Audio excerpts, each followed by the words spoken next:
Moi, ça le fait. Voilà. Voilà, je voulais aussi très rapidement, je vais essayer de faire les choses très rapidement, commenter un petit peu le titre, parce que j'ai effectivement intitulé « Chercher les femmes », je n'ai pas intitulé « Trouver », parce que la recherche en archives est ce qu'elle est. Bon, sur Gallica, a priori, on trouve des choses, donc, mais en archives aussi, on trouve des choses. Et la blague du vendredi soir, 16h13, c'est que vous êtes vous-même des chercheurs en sciences sociales et non pas des trouveurs. Donc voilà, je me suis dit, on va rester là. Même si, effectivement, on revient encore aux pépites de Jean. Je vais tout d'abord, pour répondre aux discussions qu'on a avec Brigitte assez souvent, il y a un biais de genre dans les archives, pas uniquement dans les sources, puisqu'on connaît tous le statut des femmes, mais uniquement par le genre des archivistes. C'est un petit préambule. Ce manuel pratique, par exemple, celui-ci date de 1947, qui a été écrit par le spécialiste du comité de sûreté générale, mais qui était aussi directeur général des archives, Pierre Caron, ne cite aucune femme dans toutes ses sources. En m'appuyant sur un travail de mémoire d'une étudiante d'Angers, une master d'Angers, j'ai regardé un petit peu les femmes archivistes paléographes. Le diplôme date de 1849. La première femme a été diplômée en 1910. Elle n'a jamais exercé dans un service d'archives publiques. La première femme connue, d'après les annuaires administratifs, à avoir exercé en archives départementales a été diplômée en 1920. Et il y a, même dans les années 1950, il y avait effectivement la profession se féminise, les promotions sont de plus en plus mixtes, mais au niveau des postes à responsabilité, les postes de direction, on dirait, sont toujours un peu à majorité masculine. Il y a cette partie-là. Et autre exemple, pour les instruments de recherche de la série D, c'est-à-dire des comités révolutionnaires, j'ai fait aussi une petite statistique. Il y a 16 auteurs. Il y a 3 femmes sur ces auteurs. Et la première femme autrice d'un inventaire d'un comité, c'est 1939 seulement. Donc, gardons à l'esprit aussi, Brigitte, merci, gardons à l'esprit qu'il y a un double biais, effectivement, dans la recherche, dans les sources. Alors, je vais vous proposer rapidement 2 parties, en fait, et non 3.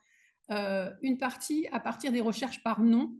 On a beaucoup parlé des pétitions, parce qu'effectivement, c'est un moyen vraiment révolutionnaire et tout le monde pétitionne. Donc, les pétitions, vous les avez dans vos fonds locaux, mais il y en a évidemment dans les fonds qui remontent jusqu'au comité révolutionnaire, jusqu'à la Convention.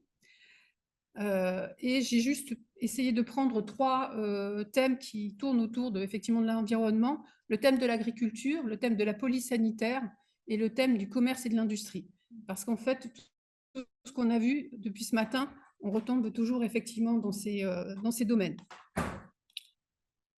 Oui, j'ai oublié de préciser que je ne vais pas infliger à ceux qui nous suivent depuis 3 ans aux archives nationales le pourquoi les archives sont très très dispersées entre les comités révolutionnaires, la Convention et la série F. Donc grâce à Jean-Loup, mon explication de l'année dernière est encore disponible si vous voulez comprendre pourquoi de l'extérieur ça vous semble un peu le bazar, mais ce n'est pas le bazar.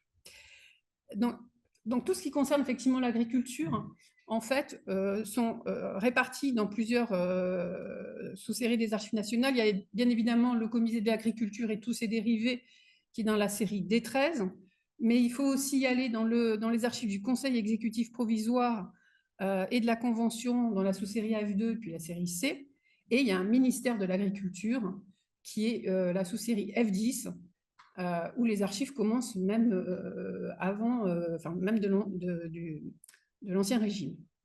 Vous avez aussi une thématique subsistance, en fait, tout ce qu'on a vu autour des approvisionnements, un comité ad hoc avec la sous-série D 41, la même chose pour AF2 et C, et un ministère. Donc, les subsistances ne sont pas l'agriculture, c'est la sous-série F11. Je vous ai donné, je vous mets un... Ah, non, non. Je vous mets un exemple de ce qu'on trouve sur notre site de notre salle de lecture virtuelle, où effectivement, vous voyez la description de cet article dont je vais vous montrer une photo, où c'est voilà, c'est très général. Défrichement, entre parenthèses, pétition. Donc là, on pense qu'on va retrouver des femmes quand même. Vous avez effectivement des documents sur le champ, sur les encouragements, les méfaits de la grêle. Et vous avez effectivement tout ça, ça décrit le carton F10 209A. Et dans ce carton F10 209A, après quelques recherches, j'ai trouvé effectivement un courrier qui n'est pas une pétition, un courrier du syndic de district qui écrit effectivement aux membres de la commission d'agriculture, parce que 3 agriculteurs ont rencontré des problèmes avec des semences avariées, et sur ces 3 agriculteurs, il y a 2 femmes, 2 veuves.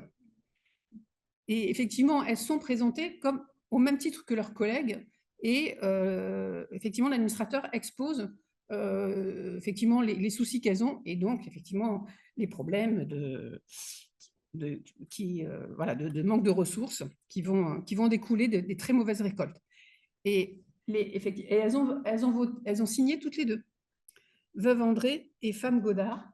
Vous voyez, elles ont signé elles-mêmes au même titre que leurs collègues. Donc, ce n'est pas une pétition, c'est des choses qui sont à chercher.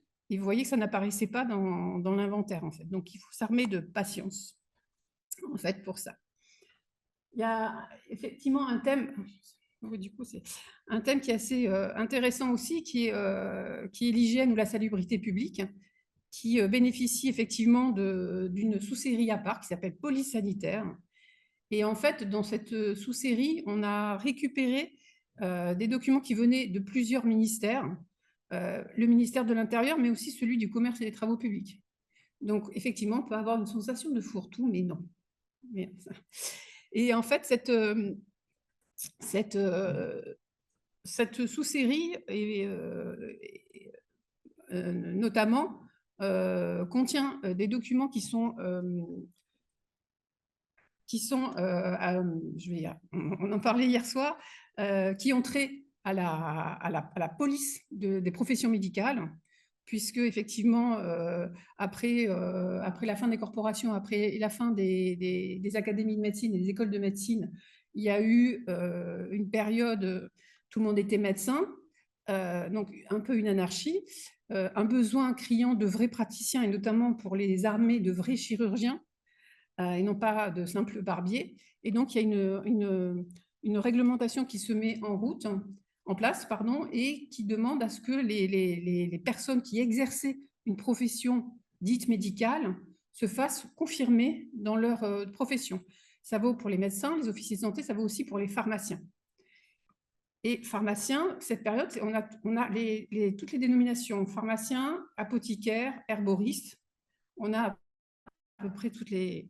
Donc, le décret de l'an 9 qui établit effectivement comment on peut devenir médecin, officier de santé ou pharmacien, écrit qu'il n'y a que les femmes, que les femmes ne sont pas admises à ces métiers. Mais dans cette sous-série F18, F8, on trouve en fait des demandes émanant de femmes, et notamment de veuves de pharmaciens. Alors là, l'inventaire étant beaucoup plus récent, il y a un inventaire nominatif avec les prénoms ou les noms ou les veuves. Et donc là, au milieu de l'écran, vous avez une mademoiselle Barra tenant officine de pharmacie. Et donc, elle a un dossier. Et en fait, ce dossier, elle a déposé sa demande auprès du préfet. Le préfet écrit au ministre de l'Intérieur qui est en charge de l'application de cette loi sur les professions médicales. Il explique qu'elle a remplacé son mari, que tout le monde est satisfait, que c'est une vraie professionnelle.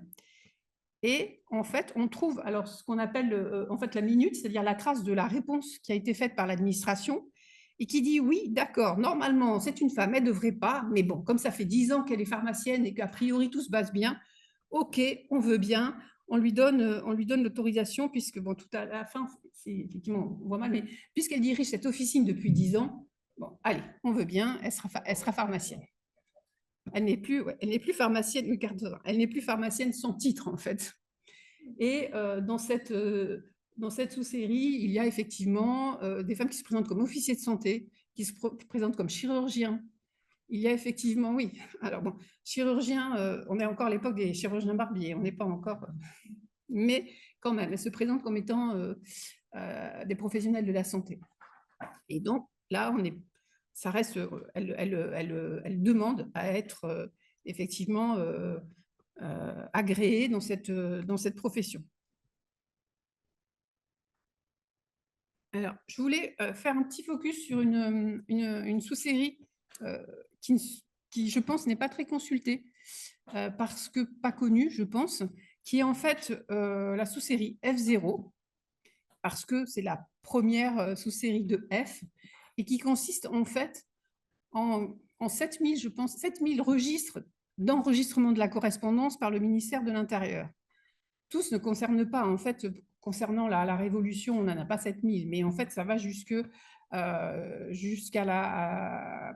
au dernier tiers du 19e siècle à peu près, puisque en fait, les ministères, comme on les conçoit, en fait, se sont peu à peu détachés du ministère de l'Intérieur, qui était vraiment le ministère pivot depuis la Constituante, en fait, qui avait des bureaux qui étaient affectés à tel domaine d'intervention comme l'agriculture.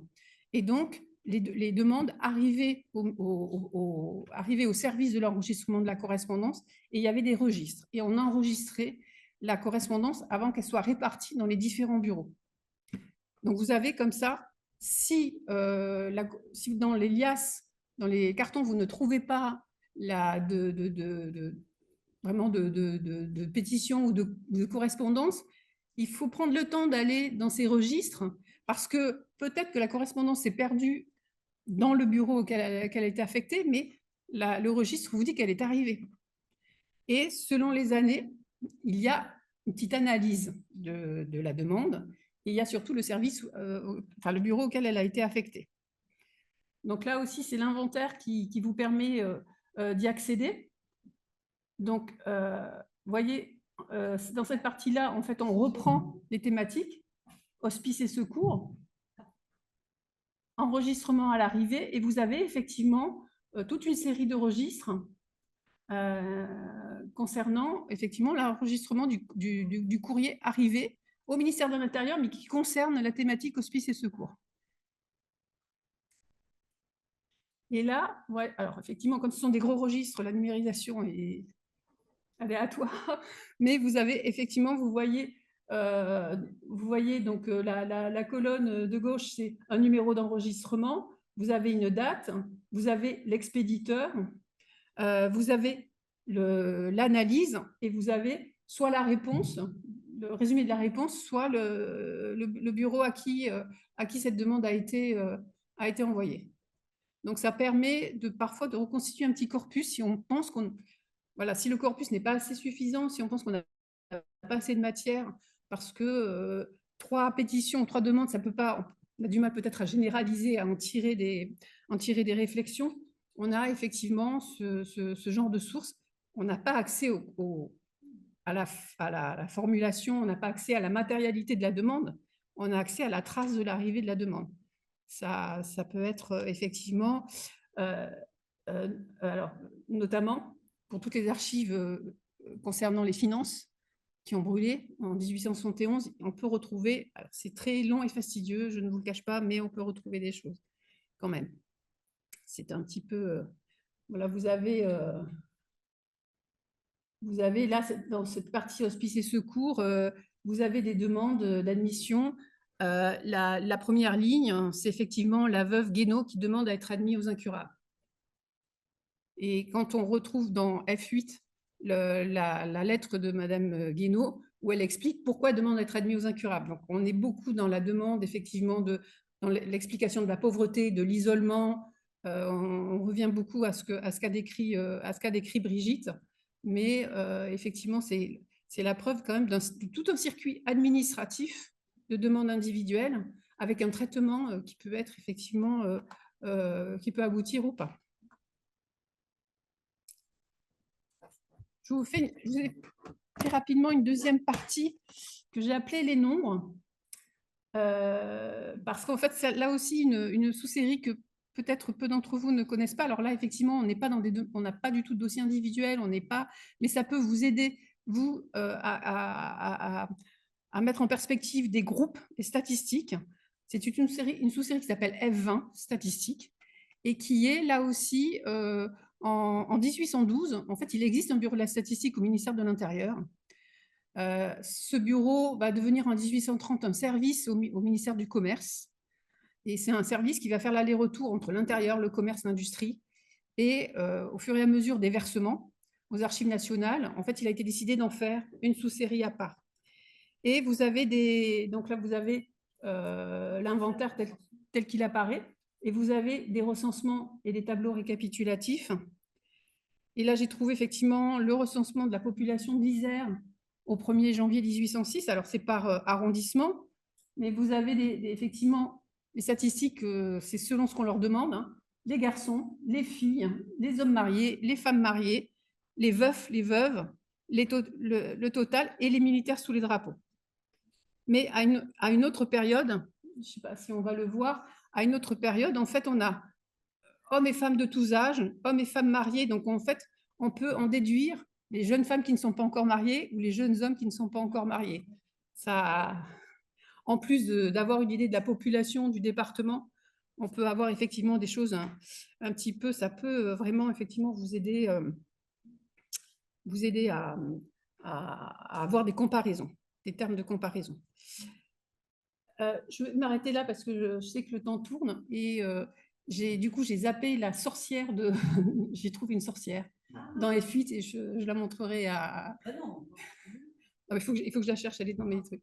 Mais effectivement, dans F8, en fait, il y a une dame qui demande à être reconnue comme professionnelle de santé, sauf qu'elle se retrouve dénoncée comme étant une charlatane. Et en fait, il y a tout un interrogatoire sur ce qu'elle fait et ce qu'elle ne fait pas. Voilà.